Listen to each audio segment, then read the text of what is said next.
I think that they just pay a lot of money. So once you close down everything else, you've got no other choice than go to the Star or Barangaroo. You talk about the decrease in violence in the CBD. What are your thoughts when people say that lockout laws are just spreading it from the CBD to the outskirts of the CBD? Well, Don Wedderburn, who's the statistician, how do you say that? Statistician. Very well done, thank you. You just call him the stats guy, the guy that does the things, you know what I mean? He puts the numbers together. Just call him a nerd. He's looked at this very issue, and he's shown that actually across the perimeter, so that there hasn't been displacement. So he looked at that and has put that forward as part of what we're reviewing. So there isn't that displacement. I mean, not that's materially significant displacement in any way. So again, this is something that the review will look at. And clearly that's in place, and we wait for the recommendations to come back. When you say the review, how long is the process we're talking? So we do the review, and sometimes these things drag on for a really long time. And, so you do the review, and you review the review, and the stats guide says something. There he is again. Oh, I know. How long are we talking realistically from the process of going, okay, this is a problem, these are issues, let's have a little look into it, and actually do something about it?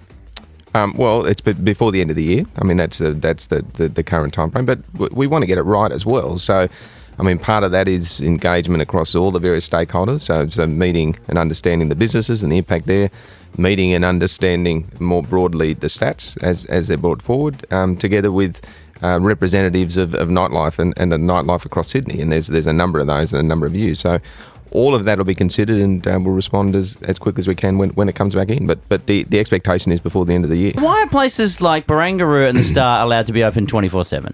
Because they get the dollars. No, there are different issues there. I mean, they're given licences across a range of parameters, but there's a number of controls that come with those specific licences. But Such as? Security requirements. I mean, there's all types of things that come into the casino license. But importantly, I mean, yes, I've heard people argue about this on an ongoing basis, or why are they in or out.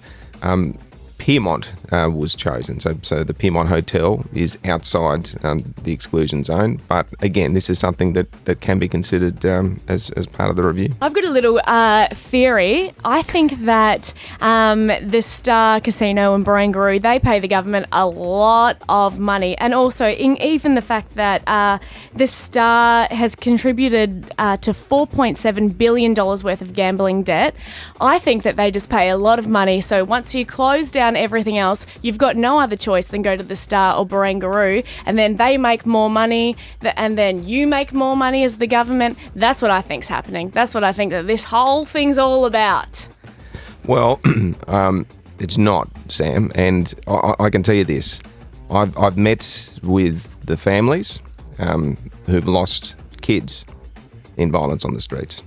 So I don't want it to be put, and there's lots of views around this, and a lot of things have been thrown at me in this.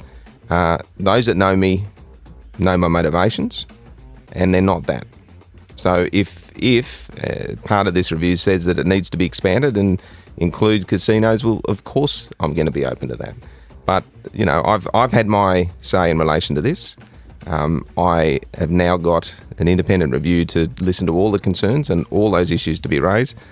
Bring them forward. He will consider, as a former High Court judge, he is used to looking at all the evidence, and he'll make some recommendations.